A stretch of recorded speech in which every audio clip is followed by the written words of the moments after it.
Turma, boa tarde, né?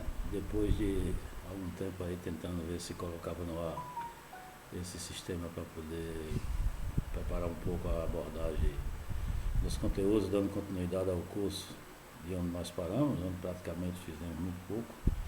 Eu tinha até preparado uma aula última, cheguei aí no departamento, mas quando eu vi já tinha anunciado a divulgação da paralisação e terminei nem, em verdade, contemplando. Eu vou fazer o seguinte, eu vou fazer uma breve revisão dos conteúdos que a gente abordou naquelas nossas três primeiras aulas, acho que foram três, não foram três ou duas, eu nem lembro direito. Então, eu vou tentar falar um pouco de que tipo de opções de programas que a gente pode estar utilizando para poder estar escrevendo os algoritmos que a gente deve estar fazendo uso durante o curso. E então a aula propriamente que a gente ficou devendo, que eu iria estar fazendo na próxima aula, eu vou deixar para poder estar dando continuidade, para não ficar muito material em um dia só, né? Eu vou deixar para estar fazendo isso amanhã. Eu acredito que a gente pode ir talvez até num ritmo mais lento e fazer um pouco do conteúdo todos os dias, talvez com um período menor de gravação, até porque não fica muito pesado para vocês estarem acessando. Bom, em princípio eu vou estar fazendo esse vídeo primeiro sem ser direto, disponibilizando no site, mas qualquer coisa a gente pode programar em algumas apresentações mais na frente aí para ser feito no webinar, né, se você tiver condições de estar assistindo, seja por celular ou mesmo por algum computador. A gente combina um horário, porque aí vocês podem interagir, até fazer perguntas diretamente. Mas de qualquer forma, o meu WhatsApp está disponível para vocês fazerem perguntas na medida do possível, né? Primeiro, peço desculpa aí por um certo atraso, acredito que vocês já estavam ansiosos para poder estar dando continuidade ao curso. Eu acho uma ótima ideia, porque em verdade a gente alivia a nossa carga quando voltar e vocês também não ficam em casa ociosos sem ter muita coisa para fazer. E eu também, né? Apesar de que aqui eu tenho bastante coisa para estar ocupando meu tempo, mas bom, enfim, vamos dar continuidade, né? Eu, como observei para vocês no início, eu ia dar uma vasculhada para ver bibliografias eventualmente que pudesse estar complementando o nosso curso. Na verdade, não tive nem tempo de chegar a passar na biblioteca, até quando ela fechou naquele dia que eu estava indo, e terminei não fazendo a consulta de alguns livros que o Luiz tinha nos recomendado, que ele tinha dado em períodos passados, né? Mas, de qualquer forma, essa pastilha, ela contempla todo o programa do curso, né? Ela está, acho que a gente não tem que ficar preso a ela, tem bastante material na internet também. E o que faz a mudança, eventualmente, de uma bibliografia para outra, basicamente são os programas que cada um desses livros possam estar fazendo uso. Salvo engano, acho que o livro faz uso aqui do MATLAB, né? Bom, dentre as opções de programas que a gente tinha para estar seguindo, como eu falei, tendo em vista a facilidade que você pode estar programando no próprio GeoGebra, eu imaginei JavaScript. Só que JavaScript, para você estar fazendo rodando os códigos que você cria, a gente iria ter problema com relação a ter que instalar algum. Muito embora pela própria internet, não sei se vocês estão com facilidade de acesso, vocês podem estar rodando diretamente na página. Depois eu apresento aí como seria mais na frente, talvez hoje mesmo, um pouco mais na frente, à medida que a gente for falando o conteúdo da apostila. Mas acho que um tipo de linguagem que é bastante usual, eventualmente vocês até tenham conhecimento e a sua praticidade, inclusive até para poder fazer páginas dinâmicas, né? É uma linguagem de programação bastante rica, inclusive para quem pretende estar fazendo a interface. Ela tem uma biblioteca de funções matemáticas que enriquece bastante para os nossos propósitos. E é uma linguagem que ela vem instalada basicamente em todas as instalações do Windows e do Linux próprio, ou Mac, dependendo do computador que você tenha. ela já vem, a gente nem sabe que tem isso, né? Mas eu andei testando nas linguagens que ela usou lá e ela já vem instalada. Depois eu dou uma abertura aqui para mostrar como é que funcionaria, né?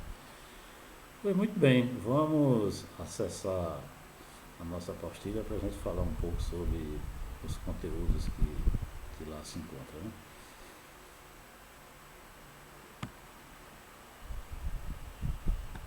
Deixa eu voltar aqui a página da apostila, né? Bom, imagino que vocês estejam vendo aí. Essa é a apostila que eu encaminhei para vocês via WhatsApp, né? É uma apostila de verdade desse curso que é dado na Universidade Federal Fluminense. Acho que diversas instituições fazem uso dela. Mas a gente, em verdade, fazendo uma consulta aqui rápida no índice da sequência de conteúdos, nós andamos falando já sobre essa parte de conceito de erros, né? Representação numérica.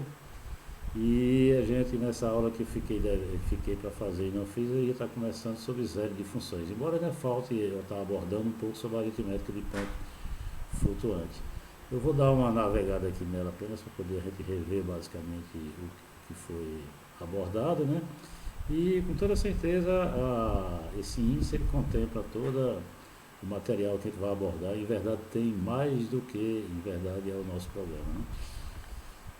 Essa apostila, lembrando, eu encaminhei para vocês pelo WhatsApp, mas qualquer coisa vocês...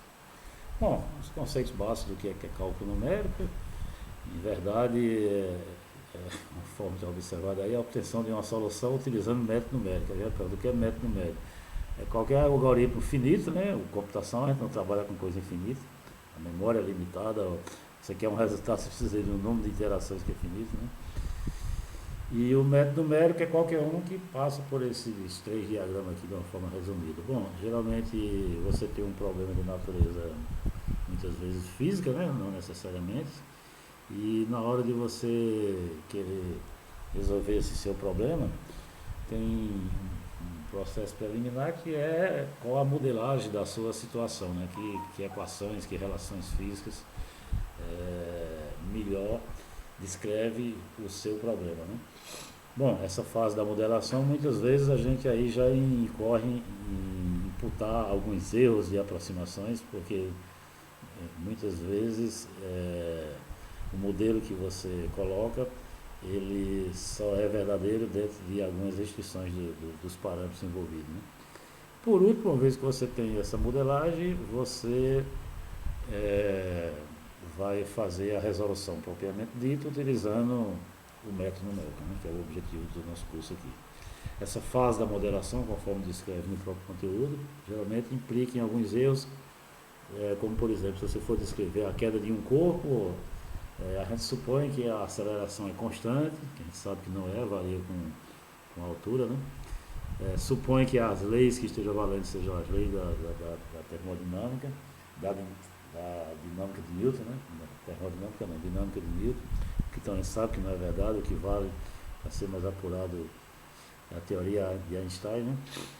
Mas muito bem, dependendo das restrições, se a velocidade for curta e o deslocamento não for muito grande, a aceleração fica basicamente constante, você aproxima pela forma de deslocamento com o tempo que é dado por aquela equação ΔT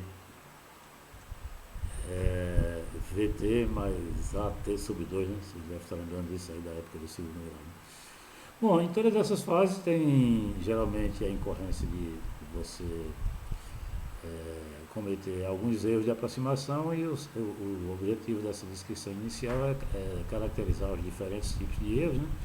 E mais na frente a gente vai ver que como você controla esse erro para não passar certos valores que a gente acha razoável dentro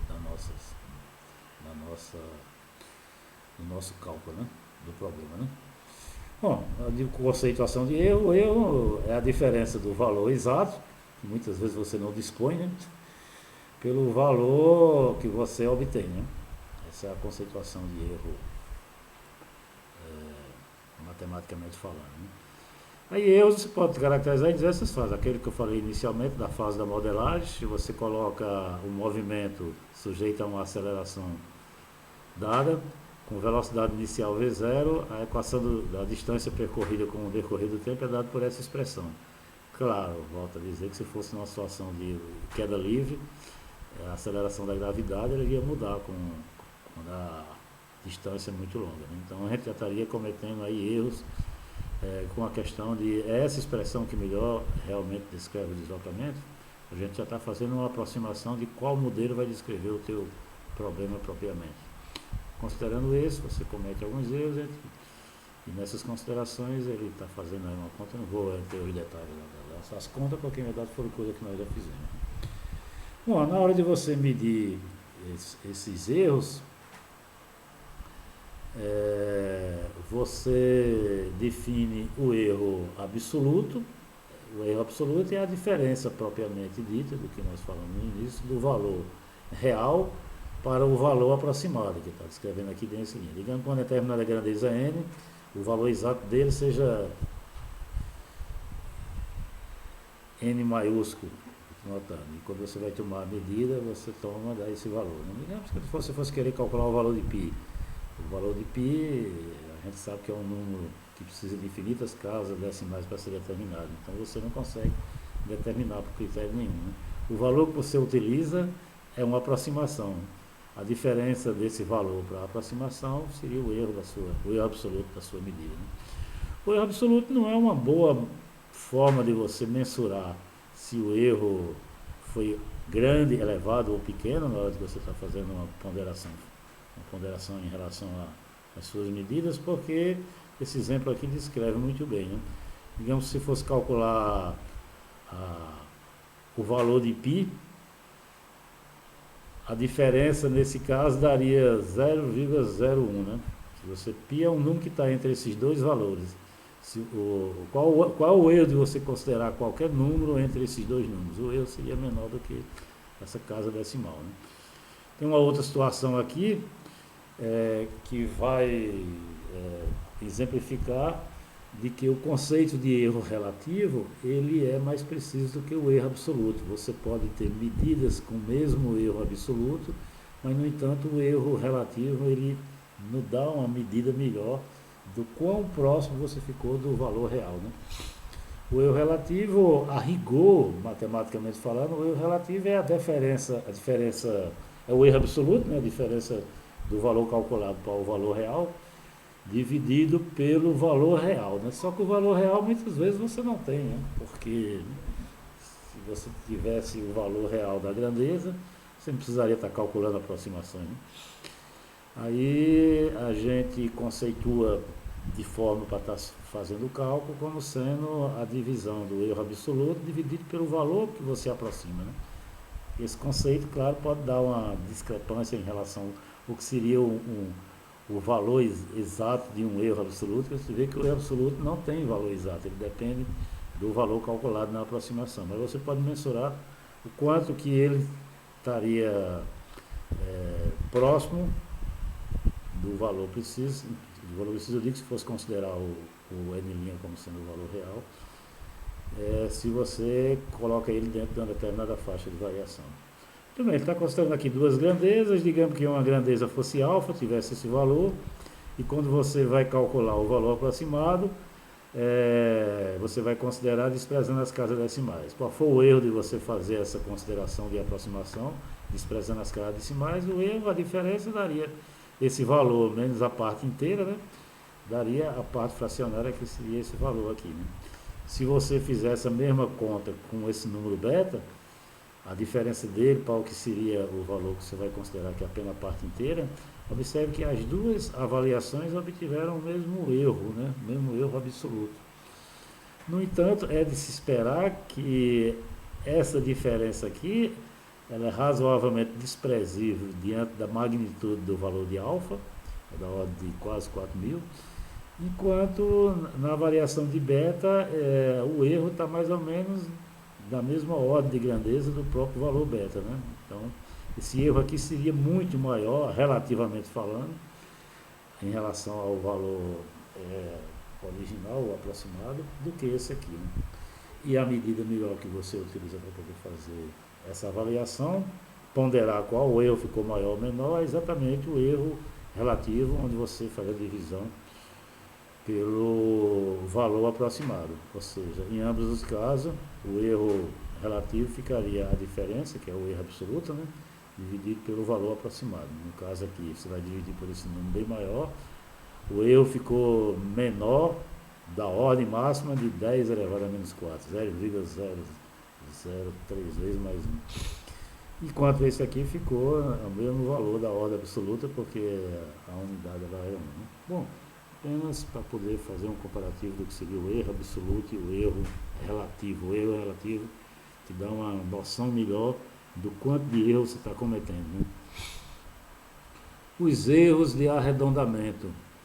Quando você vai pegar um número, digamos um número irracional ou até mesmo racional, que tenha infinitas casas de repetidas, e quer aproximar por um número que tem apenas um número finito de casas, digamos numa situação de computação, é o que você geralmente precisa fazer, tendo em vista que o computador tem uma memória finita, né? Então você precisa estar trabalhando com quantidades finitas para fazer o valor. Então toda vez que você vai trabalhar com um número dessa ordem, você faz um arredondamento. A forma clássica de se fazer um arredondamento, geralmente, esse critério que está estabelecido aqui, né?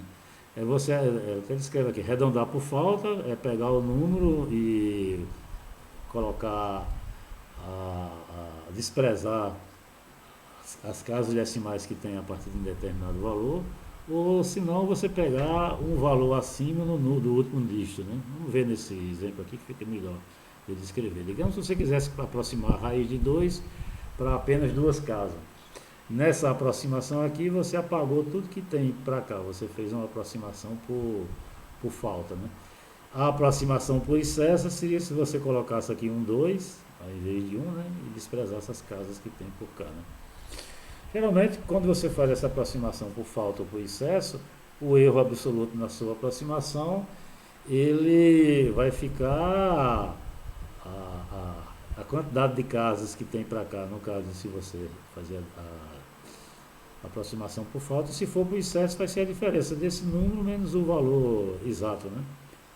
Observe que o erro, quando você faz esse tipo de aproximação, você vai obter maior ou menor dependendo da última casa até onde você está querendo fazer a aproximação, né? Para evitar com que a gente quer, na verdade, ter erros mínimos, né? Afinal de contas, esses erros na hora de se fazer operações, eles se propagam através das contas, quando você trabalha não com o valor real, mas com o valor aproximado. Então, se você, uma técnica usual de você fazer essa aproximação, ele está fazendo aqui é você pegar o número, digamos que eu quero arredondar até esse número de casa. Aí você pega, soma essa última casa, 5, que é o 0,5 dessa unidade posterior que você quer arredondar, né? Se ele passar de 1, vai passar 1 de lado de cá, né? Então você despreza o que tem depois de cá e deixa o número que arredondou. Se faltar, você deixa como está. Em resumo, o que você faz é cortar daqui para cá os números, se esse número aqui for abaixo de 5. E subir um aqui, se o número que aparece aqui for acima de 5. Observe que nessa forma de arredondar, fica o erro sempre menor do que 0,05, né? Que é o menor possível, né? Você pode estar obtendo. Os procedimentos você faz dependendo dos números que aparecem aqui. Observe que ele fica uniforme, porque esses números aqui ele pode assumir casas de 0 até 4, que tem 5 dígitos, o 0, 1, o 2, o 3 e o 4. Em todos eles, o arredondamento de 0 até 4 ficaria mantendo 1 aqui, né?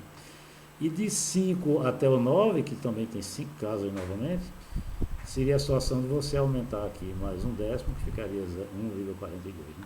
Bom, esse é o procedimento usual de fazer arredondamento por excesso ou por sobra. O conceito é bem natural de vocês compreenderem, né? Muito bem. A gente, como sabe, em computação a gente trabalha em erro por excesso e por sobra, né? Aliás, em computação você trabalha com números, a representação tem apenas um número finito de casas, né? Então, com essa representação você vai ver um fato curioso, é que muitas vezes o zero de computação não é necessariamente zero, né? Porque, por exemplo, se você fosse representar um número 10 elevado a menos 20, no computador, que apenas usa 16 bits para representar a palavra, você não teria casa suficiente para representar. Então esse número da representação seria a mesma representação do zero. Então o zero, na verdade, tem infinitas representações. Toda máquina, qualquer programa que você utilizar, vai ter o menor número maior do que zero, que tem o mesmo comportamento como zero. Uma das formas de você descobrir isso numa máquina para saber quantos dígitos significativos de memória ela trabalha, é uma rotina clássica essa. Essa rotina está escrita em MATLAB. É até nessa rotina que eu estava querendo que vocês exercitassem, por exemplo, para saber no computador de vocês, ou calculadora, dependendo de que recurso você esteja utilizando, qual o número de casas decimais que ele utiliza em qualquer programa que você estiver utilizando. Né? Um programa que eu fiquei falando de estar fazendo uso com vocês foi o Python, né? O Python e o JavaScript são muito semelhantes os dois. O Python, se vocês não conhecem bem o Python, eu recomendo que vocês dêem uma olhada nessa página aqui. Ela é bastante, inclusive dá para aprender bastante, embora ela esteja em inglês. Vocês procurem no Google Python ww3 School, senão pegue esse próprio endereço que consta aqui, né?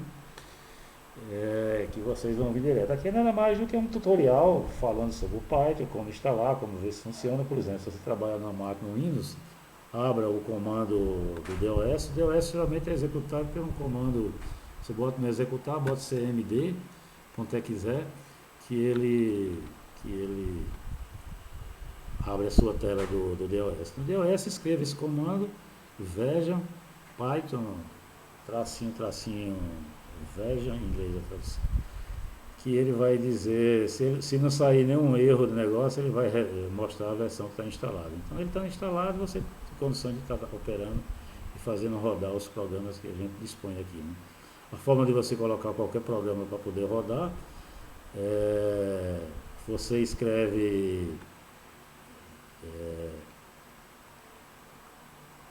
Python, o nome do arquivo onde você escreveu os seus comandos, e geralmente em Python os arquivos têm que ter o finalzinho PY. Né? Eu até criei aqui um arquivo rápido. Deixa eu abrir a minha tela do DOS. Se você quer ver se tem Python aqui instalado, você digita Python, esse meu versão aqui, -v, né? Version. Aqui. No caso eu estou trabalhando com o Linux aqui. Eu tenho um Windows também nessa máquina, mas eu estou por enquanto aparando o vídeo nessa tela. Né? O meu Python está com a versão 2.7. Eu nem sabia, mas o Windows também tem o Python 3, né? Que é uma versão mais atualizada. Acho que aquele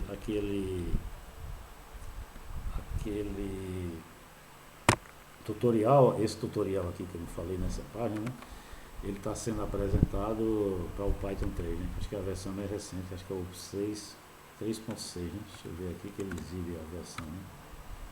A versão 3.6.9. Acho que já tem até 3.8, mas na verdade não precisa de muitos desses recursos mais novos, ele já tem suficiente para poder estar rodando qualquer programa. Né? Eu criei um arquivo aqui, você pode criar esse arquivo pelo DOS, por qualquer outro programa. Deixa eu ver onde é que está. Eu nem abri, né? Deixa eu abrir o programa para poder ver.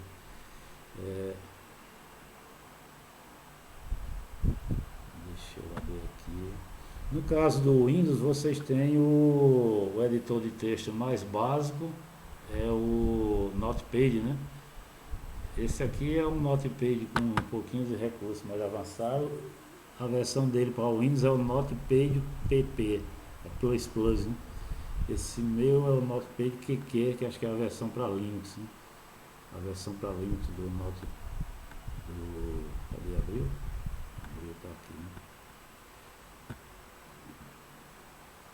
Essa versão para Linux. Bom, é um editor de texto normal que você vai fazer é escrever comandos dos arquivos, né? De verdade já tem escrito, eu vou só abrir, senão eu posso até adaptar o programa que nós tínhamos copiado aqui na apostila e reescrever novamente. Esse programa está em Pascal, você tem que readequá-lo para escrever em Python, né? Eu vou aproveitar porque eu escrevo rapidinho ele aqui. Deixa eu botar a tela máxima que vocês enxergam melhor, né? Python tem as diferenças em relação aos programas usuais. O programa em PHP ou em Java, toda linha de comando tem que terminar em ponto e vírgula. Acredito que o MATLAB deve ter também essa mesma dinâmica. No caso do Python, não, você não tem que terminar em linha, né? Cada linha é uma conceituada como sendo um comando do PHP, né? Esse while é onde você vai exibir comando de loop. No caso do Python, ele não precisa desse parênteses, né? Você bota dois pontos. While, tudo que vem aqui depois e você dá um espaço ou uma tab, tudo que você escrever depois de tab, esse tab tem que ser único em todos os comandos. Tudo que você escrever vai ser um loop que vai ser o comando que foi executado enquanto essa condição aqui for aceita, né? Observe que esse comando atribuiu essa variável EPS, que você poderia botar qualquer outro valor, né? Bom, o programa lá está botando EPS, vamos botar EPS mesmo, né? EPS, o valor inicial é 1. Aí ele tá pegando essa variável EPS e somando mais 1. E tudo que for escrito aqui abaixo, com um espaço à direita, ele vai ser executado enquanto isso aqui for maior do que 1, né? Observe que eu vou estar somando esse valor de EPS ao valor 1. Enquanto ele for maior do que 1, ele vai estar somando. Eu vou pegar essa variável EPS Q1 e vou estar dividindo por 2 em cada vez que ele executar, né?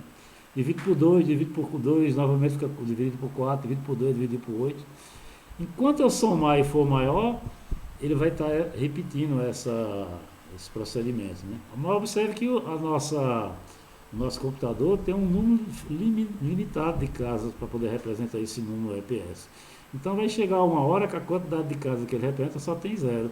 Você vai somar com 1 e não vai dar mais maior do que 1, vai dar igual ao próprio 1, muito embora ele tenha mais casas além do 0, né? Aí, esse último passo que ele executa, que faz com que ele não fique maior do que 1, seria o menor número maior do que 0 que é representado na sua máquina. Esse comando ele está pedindo meramente para poder verificar quantos dígitos sua máquina está representando esse número, né? Bom, o comando que a gente vai executar aqui é isso que ele faz, pegar o número e dividir por 2, né? Observe que se eu botar essa linha aqui na frente, ele vai pegar, cada vez que executar, ele vai imprimir novamente. No caso do Python, eu não preciso dessas linhas, eles não estão definidas. Se eu colocar essa linha de comando aqui alinhada com esse EPS, cada vez que ele dividir por 2, ele vai imprimir, né? Se eu mudar o comando e tirar o print no caso do Python, ele não tem, é escrito dessa forma, né? Eu recomendo que vocês observem esses comandos aqui nesse tutorial, né? Que ele fala aí a síntese de como se escreve. É um tutorial simples, ele apenas representa alguns comandos, mas bastante você fica craque para escrever qualquer rotina em Python, né? Você vai ver que é muito parecido com outras linguagens aí usuais. É uma linguagem orientada a objeto, né? Sim, a máquina acha. Bom, essa versão ele não aceita parâmetros acentuados. Eu teria que refazer a configuração aqui em cima para incluir caracteres acentuados, mas eu não vou preocupar com isso ainda não. A máquina acha que, aí eu vou fechar aqui, botar uma vírgula, onde tem a variável EPS, ele vai fazer a conta, ela acha que esse número, eu vou botar aqui, é 0, né? Tem escrito aqui na apostila, não saiu, eu vou escrever novamente, só para poder ficar um pouco parecido. Vale 0, né?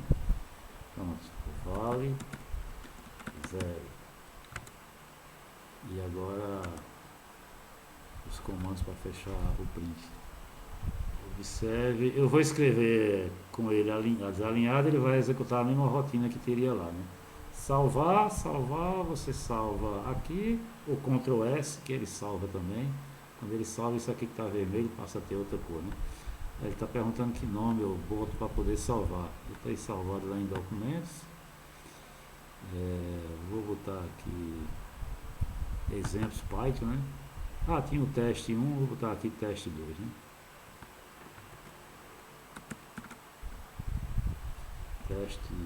Botei teste 2.py. Salvar, né? Essa linha de comando ele não está dizendo que tipo de programa, mas se você quiser rodar aqui também, eu nunca usei, eu apenas só quis salvar mesmo Aí lá estou querendo rodar pela linha de comando, né? Na linha de comando você vai lá para a pasta, o mesmo diretório onde eu salvei o arquivo, que foi na minha pasta, na sua pasta do Windows semelhante, onde você salvou, você vai para ela, o arquivo está aqui. Deixa eu dar um B, que você vai ver que está aqui o arquivo, o teste 2 e o teste. Se você, para rodar o teste, simplesmente roda Python 3 no caso, Python 3 e o nome do arquivo, né? Teste 2.py. Ele deve executar o comando, né?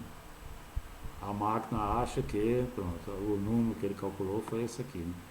Observe que ele tem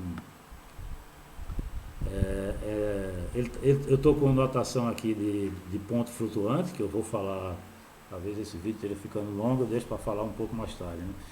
Mas na matemática do ponto flutuante, essa é uma representação para esse número significa 1, essa quantidade de dígito aqui, que é o que está representando, vezes E elevado a menos 16, ou seja, a mesma coisa desse número dividido por 10 elevado a menos 16. Você está na representação binária, né?